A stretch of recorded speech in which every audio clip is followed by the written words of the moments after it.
Hello everyone. Welcome to the online module of the ventilation workshop as part of the Kerala State Neocon 2023. We're going to start off the sessions with nasal CPAP therapy in the NICU. This will not have a station in the physical workshop, but we're going to have only as part of the online module. So if you have any questions and doubts regarding CPAP therapy, feel free to post in the WhatsApp group created for the same purpose. So our objectives for today, we will review basic lung physiology. We'll understand what are the physiological principles for use of CPAP, what is the evidence for the benefit of CPAP use in NICU.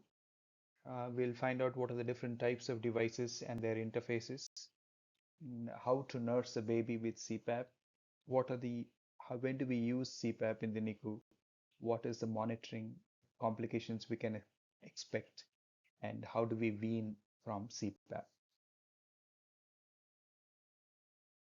Let us see how uh, the lung development and what is the physiology of the lung in neonates and specifically preterm neonates, and how are we going to help by using a CPAP. The slide that you see is showing the different stages of lung development in the fetus. The first three stages show how the respiratory ducts, the bronchi and the bronchioles form. And by the canalicula stage, we have the respiratory bronchioles. But most of our preterm births happen in the saccular stage, that is between the 24 to 36 weeks, and where the rudimentary alveoli form, but the alveolar walls are still thick. The alveolar epithelium is not fully developed, so the type 2 alveolar cells are less in number, they're not matured. Surfactant is not produced yet. Their production starts between 30 to 34 weeks. So this is the stage where most of the preterm births happen. If you see alveolar stage, you see that the alveoli are well formed and there is increase in the number of alveoli as well. Surfactant is fully present. So that's the difference between saccular stage and the alveolar stage. So our challenge is that at preterm births, we are trying to ventilate lungs which are not fully normally formed and their function is very suboptimal. And also that because we are treating a developing lung, we need to be careful about what effects our treatment is going to have on future lung growth and development of chronic lung disease.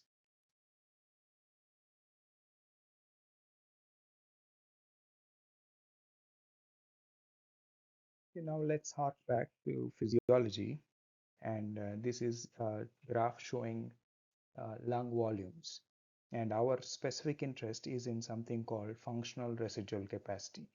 So this functional residual capacity is the amount of air that is left in the lung after a normal breath cycle. So if you breathe some in a tidal volume state, and whatever is left in the lung at the end of expiration is called FRC. This FRC helps in preventing total collapse of the lungs at the end of expiration and has several advantages um, as to why we should be breathing at FRC. Actually, all lungs are by nature at FRC, and therefore their work of breathing is at this optimal level. But what happens is when preterm babies or newborns who have respiratory issues are not able to maintain FRC by themselves, we need to make the lungs come to a state where they can have FRC. So the tendency of the lung to collapse is balanced by the tendency to spring outwards. So this is how a lung maintains functional residual capacity. So consider if you have two balloons and one is completely collapsed, one is partially inflated, and try blowing the balloons, and you can find that the completely collapsed balloon, you take a lot more effort to open it up compared to a partially filled one. So that's how lungs also work. The additional advantage of having FRC, in addition to decreased workload, is that there is a volume of air where gas exchange can still happen even if there is no active breathing happening during that time. So it functions also as a safety mechanism when somebody has a prolonged breath holding or an apnea. There is still some amount of gas exchange happening here. So breathing at FRC reduces atelectotrauma. Atelectotrauma is the injury that happens to the alveolar walls because they collapse completely, and then during the next inspiration they are made to blow up. So repeated collapse and expansion will cause shear stress and epithelial injury leading to pulmonary edema. So all this is prevented if you are at functional residual capacity.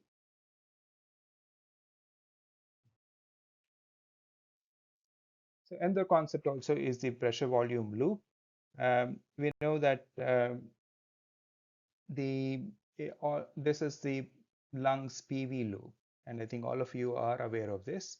At zero, when there is no volume and zero pressure, right? And we are increasing the pressure as we go, the volume of the lung increases. But it is not a linear relationship. It doesn't go like this. So what happens is it goes slowly at first, and then at a certain point, there is a sudden increase in the volume of lung as the pressure per unit increase in pressure. So that area is called lower inflection point.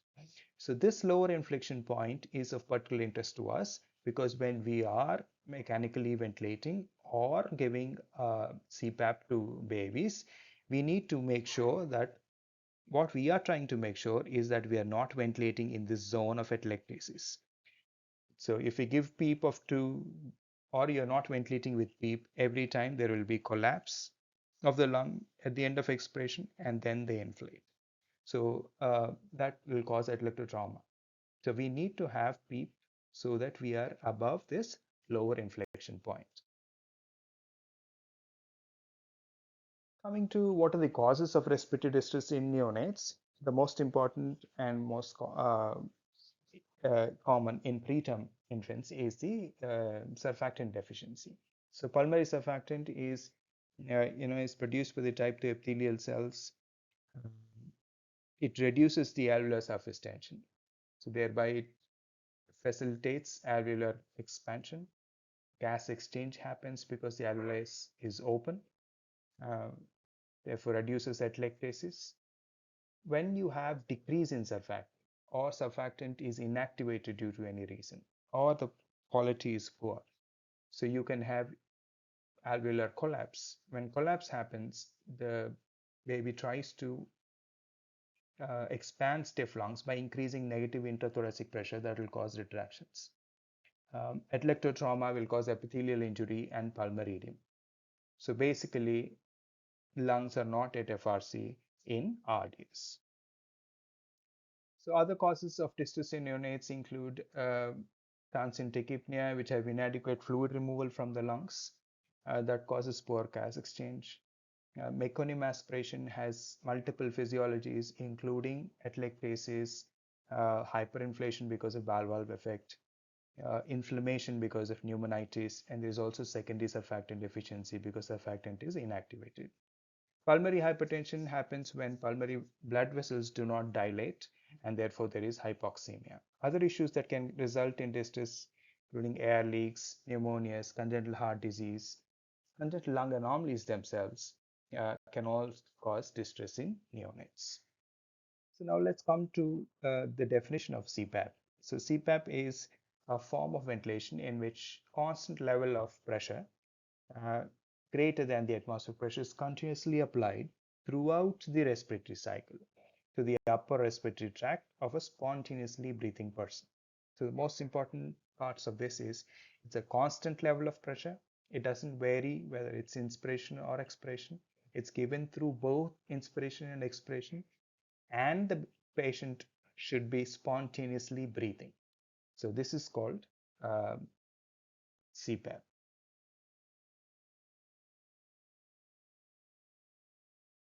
So what are the effects of this CPAP? The physiological effects. So we can see the CPAP in this graph. This is a 2002 study on premature lambs. See that the pressure is on the x-axis and the volume is in y-axis. As the pressure increases, um, the volume also increase. And these are at different levels of CPAP, and one is at mechanical ventilation. So this is CPAP 5, and this is CPAP 8 at the top, and the lower is the mechanical. We can see that CPAP had a good amount of lung volumes were able to be generated in premature lambs, even when they are on just CPAP and not mechanical ventilation. So, what are the other effects, physiological effects? One thing is that it increases FRC, it abolishes grunting, um, increases the PaO2, work of breathing is reduced, tachypnea is reduced, it maintains minute volume, and the PCO2s are better. Whereas it also decreases pulmonary vascular resistance by improving hypoxemia, and therefore the VQ mismatch is also reduced. See, the other effects are the stretch receptors are activated, it stimulates the Herring-Brewer reflex, that causes decrease in tachypnea. The dead space is reduced, therefore there's better ventilation because more amount of lung is open. The expiratory time increases as the end expiratory volume increases. So the rate also comes down again. Airway resistance is decreased. Airways are splinted, they are kept open. And the other thing is surfactant is also conserved because of the reduced inflammation in the lung. The capillary leak gets reduced, and that helps in conservation of the surfactant, and endogenous surfactant production also is improved. This is just on the slide showing CPAP and pulmonary vascular resistance. So we can see that when the lung is at FRC and not at residual volume or total lung capacity, the PVR is the least. The total PVR is the least when the lung is at functional residual capacity. So this is important even for cases like pulmonary hypertension. The administration of CPAP will help in reduction of PVR. CPAP also has an effect on apneas. It decreases obstructive apnea because it splints the airways. It prevents them from collapsing. It reduces central apnea by reduction of hypoxia. And there is also a flow constantly in the nose, which helps them stimulate to breathe.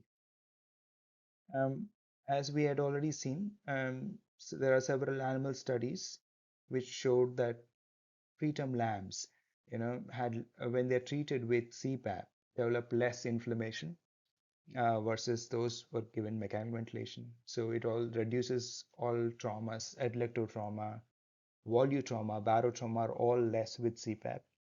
There's better growth because CPAP helps in distension of the lung, which is similar to how the lung is distended with fluid in utero, and that helps growth of the lung. It also leads to better alveolization as seen in several animal studies.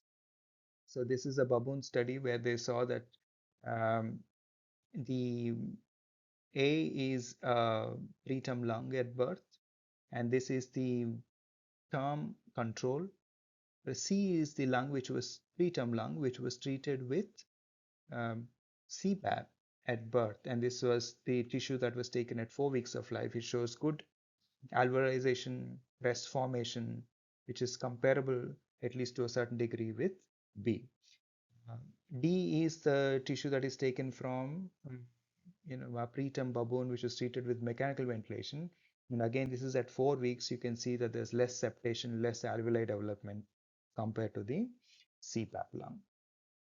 So that's the reminder, is that not just in HMD. CPAP can be used in several causes of respiratory distress in the NICU and should be used as a primary respiratory support in newborns because of the multitude of the effects that it has on the lungs.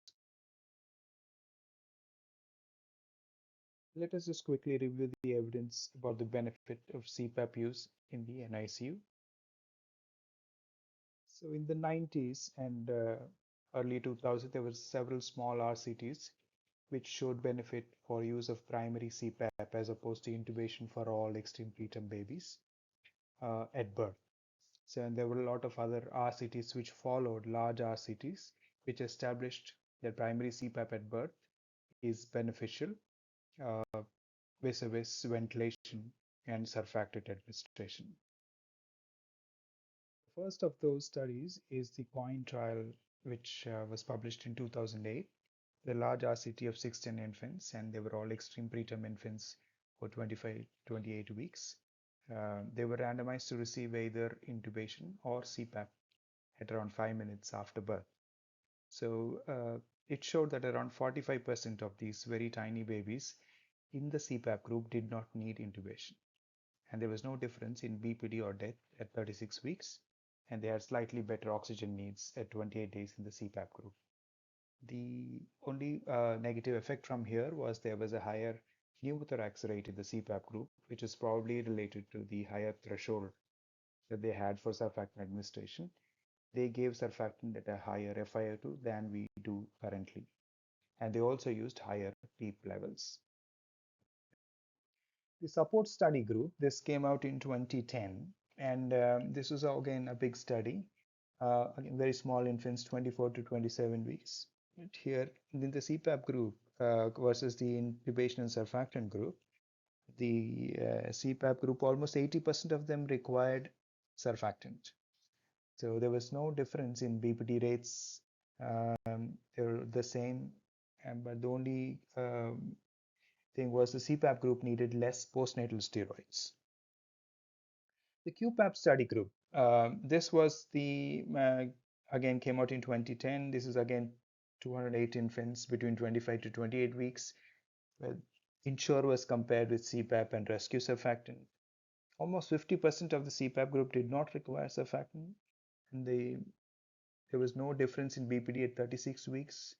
There was no difference in death or secondary outcomes. So these studies established that CPAP is safe, and almost a significant number of infants can avoid intubation and surfactant if we give primary delivery room CPAP to even extreme preterm infants. So there was a meta-analysis done with all these RCTs in 2013, which actually showed that early CPAP reduces BPD in extreme preterm infants and should be the standard of care for them. Now, there is also something called prophylactic CPAP, that is to start them very early, immediately after birth, to start CPAP with a face mask using a T-piece to extreme preterm infants. So it's become the standard of care. There might be slight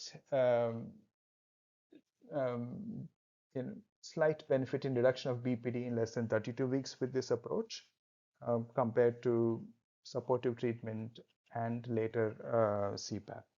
However, there is some small risk of apnea when we use face mask on these infants, and that we must keep that in mind. There are European guidelines for HMD released in 2022, which ask us to start delivering CPAP at a level of 5 to 6 centimeters using a T-piece mask for all preterm babies.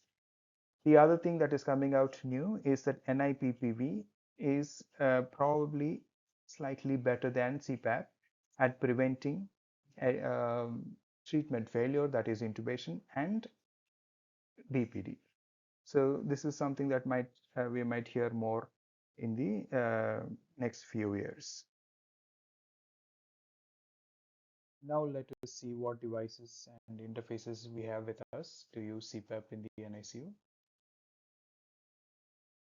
So there are two kinds of devices. One is called continuous flow opposition device. One is called variable flow machines. So in the continuous flow, you have ventilators which deliver CPAP, and the bubble CPAP machine, which we are all very used to in our NICUs. The variable flow machines, like the Influent Flow, the Viasys, Medijet, these are more used abroad. They're actually supposed to be better than the continuous flow in many ways. So variable flow CPAP, this is the nasal prong side. This goes into the nose of the baby, and where close to the nasal prongs, there is a small jet injector. where a strong stream of jet pushes the air mass. So during inspiratory flow, this is how the jet mass will push air into the baby by creating and thereby deliver CPAP. Whereas during exhalation, because you don't want to have so much pressure going in, there is a fluidic flip. The inspiratory gases flip into the expiratory limb of the interface. So this is how variable flow works. So the flow changes in both inspiration and expiration. So this is the infant flow CPAP delivery system. This is the machine. These are the prongs, and this is the mask. This is how it is applied to the baby, and this is widely used in abroad. So variable flow CPAP has many advantages because it's baby friendly, because there is increased flow during inspiration, there is less asynchrony, so baby is comfortable. It fights the CPAP less. Um, it decreases the work of breathing more than the other systems. So there is also a lot of evidence that there is, compared with the continuous flow systems, there is better oxygenation, less duration of support is required, work of breathing is less, apneas are less with variable flow. So bubble CPAP is the machine that we are all very comfortable with. Dr. Wang in Columbia in New York perfected this machine. So here blended humidified flow, blended oxygen, which is sent to a humidifier, heated, and then it is connected to the inspiratory limb. The expiratory end is connected to the water seal, which will maintain pressure. Your pressure can be changed by moving the expiratory limb in the water. Um, the nasal interface can either be prongs or masks. So expiration underwater produces constant bubbling, which oscillate at around 5 to 10 hertz. So there is a little bit of oscillatory physiology also that is helping in a bubble CPAP. So bubble CPAP is easy to use and maintain, and therefore in resource poor settings, it is uh, widely used. So bubbling like oscillation increases recruitment and better gas exchange. Oscillations become better if there is a worsening of compliance and further help in reduction of the disease state. So generally, variable flow CPAP devices are better than continuous flow, but there's one small RCT which shows that bubble CPAP is better in HMD. Um, this is the bubble CPAP setup. So this is the blender. The oxygen flow comes through the blended oxygen into the humidifier, where it's humidified and heated. The inspiratory limb, which is heated, goes to the baby, and this is the baby's interface. And then this is the expiratory limb, the white color, and which is connected to the underwater. Uh, this is the let out. So water is filled here. So this is the basic setup of the bubble CPAP. I'm sure all of you are aware.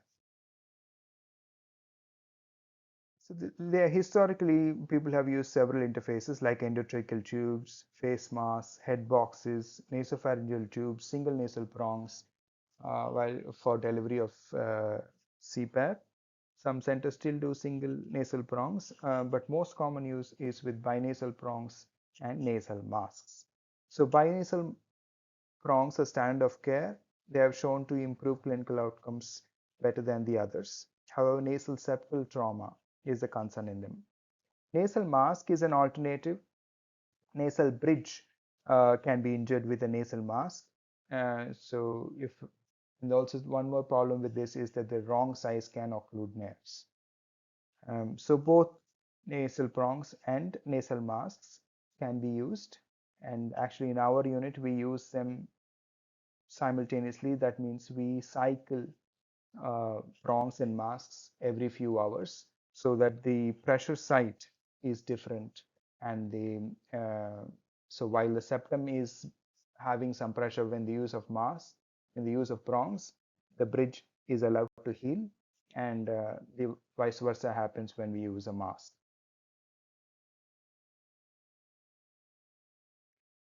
So these are the Hudson prongs, and this is how the fixation happens. These are the Fisher and Paykel pinasal short pinasal prongs, and this is the mask. And you have different sizes of prongs and different sizes of masks, and there is manufacturer gives guidance to measure the size of the nares and how to use and which size to use when. So how do we start CPAP? So once we have decided that a baby requires CPAP, so we commence at about 6 to 7 centimeters of PEEP. Um, we personally do not use more than 7 in our unit, but there are a few units can go up to 8. Flow is generally set at 6 to 8 liters per minute.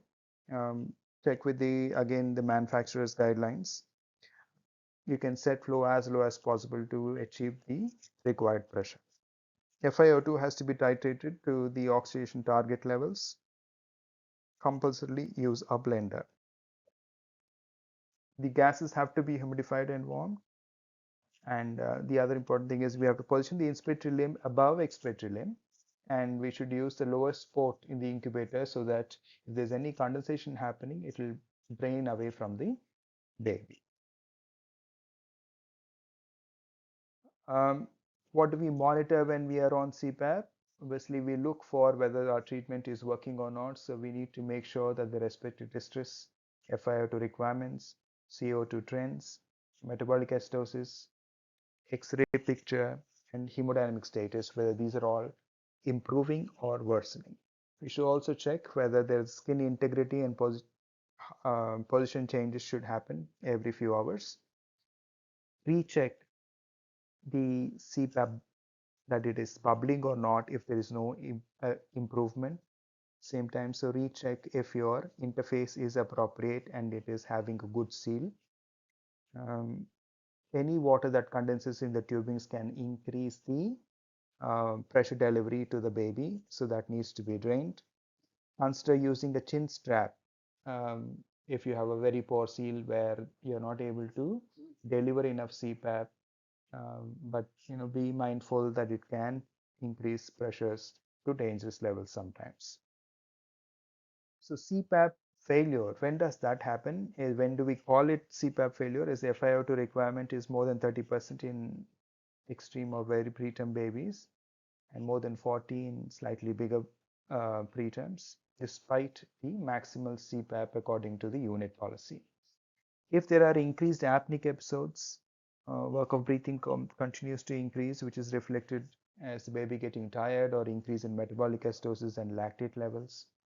PCO2 is climbing up more than 60, or there is any development of air leaks, so we'll call that CPAP failure, and the baby will need to have other modes of treatment, most likely intubation and surfactant if needed. So ensure proper delivery of CPAP. We have to remember that CPAP is effective only if it is delivered.